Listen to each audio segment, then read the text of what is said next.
आज 1 जुलैपासून भारतीय न्याय संहिता, भारतीय नागरिक सुरक्षा संहिता आणि भारतीय साक्ष अधिनियम असे 3 नवीन कायदे अंमलबजावणीमध्ये आले आहे आणि त्यातून IPC, CRPC आणि जुना इंडियन एव्हिडन्स ॲक्ट हे 3 आता त्याच्याऐवजी हे आलेले आहे। त्याप्रमाणे जालना पोलीसची पूर्ण तयारी आमची झालेली आहे। प्रत्येक पोलीस स्टेशनला आज आम्ही नागरिकाला बोलवून जनजागृती पण त्याबाबत केलेली आहे।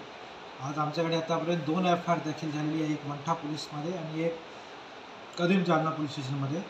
पण ती दोघेही घटना जुनी असल्यामुळे जुने IPCचे कलम त्याच्यामध्ये लागले आहे, पण त्याची पूर्ण तपास जो आहे आता नवीन भारतीय नागरिक सुरक्षा संहिता त्याप्रमाणे होणार आहे।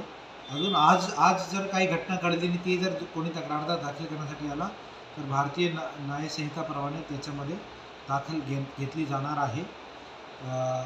हे नवीन कायद्यामध्ये बरेच प्रोसिजरल पार्ट जो असतात कार्यपद्धती ती सोपी करण्यात आलेली आहे। खासकर व्हिडिओग्राफी, ऑडिओग्राफीची खूप चांगली पद्धत याच्यामध्ये केलेली आहे आणि इलेक्ट्रॉनिक पद्धतीने WhatsApp असो, ईमेल असो त्यातून पण स्टेटमेंट पाठवू शकतात। तक्रार लोक करू शकतात आणि ते तक्रार केली की त्याच्या 3 दिवसाच्या आत पोलिसांना त्याची दखल घ्यायची आहे, असा पण त्याच्यामध्ये तरतूद आहे।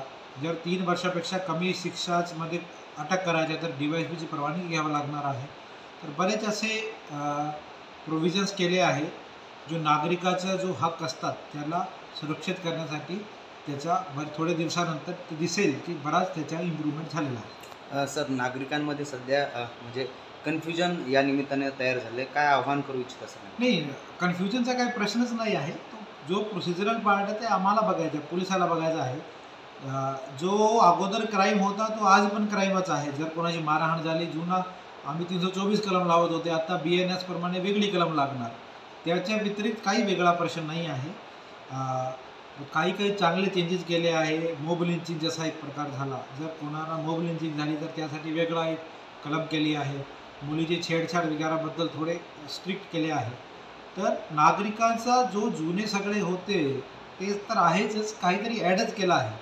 तर संभ्रमचा प्रश्नच नाही, फक्त एवढा आहे की कलम अगोदर हा लागत होती, आता दुसरी लागणार आहे। तर ते पोलीस बघेल। सर्व प्रभारी अधिकाऱ्याला आम्ही त्याबद्दल ट्रेनिंग केलेली आहे।